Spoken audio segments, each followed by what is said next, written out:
जायशा, सुनो। जी बोलें। अरसलान जाग रहा है। क्यों? कोई काम था उससे? नहीं, उससे नहीं, तुमसे बात करनी है। मुझसे? आपको मुझसे ऐसी क्या बात करनी है जो अरसलान से छुप के करनी है? हम्म? जायशा, क्या तुम अरसलान से शादी करके खुश नहीं हो?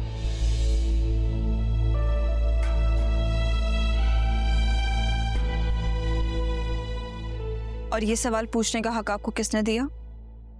तुमने। क्योंकि एक बार फिर से तुम अपने फायदे के लिए मुझे यूज करना चाहती हो।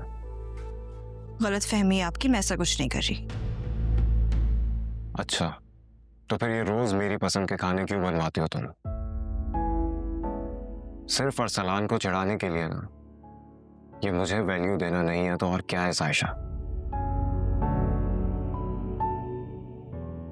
सुफियान, मुझे लगता है खुशफहमी है ये आपकी।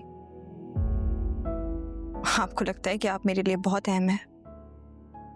शायद यही तो सबसे बड़ा वहम नहीं है आपका। मैं ऐसी कोई हरकत नहीं करूंगी जिससे अरसलान को ये लगे कि मैं उसको चढ़ा रही हूं। वैसे हाँ, एक बात जरूर है, मैं लोगों के दिमाग में ये बदगुमानी नहीं देना चाहती कि मैं आपसे अभी तक नाराज हूं। इसलिए मैं सबका ख्याल रखती हूँ तो उसमें आपका भी रख लेती हूँ। इतनी बड़ी बात नहीं है ये। ठीक है, तो फिर तुमने ये अपने हाथ में हमारी मंगनी की अंगूठी अब तक क्यों पहनी है?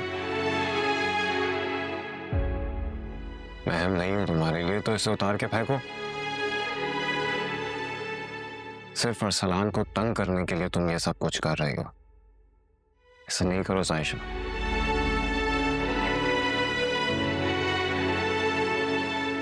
देखो, मेरी बात सुनो।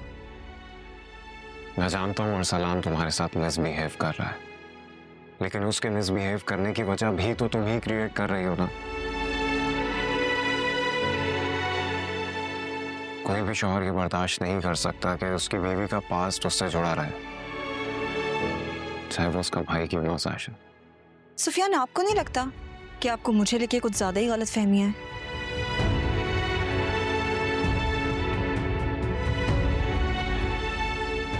ये अंगूठी मैंने आपकी मोहब्बत में नहीं बल्कि आपकी नफरत में पहन रखी है।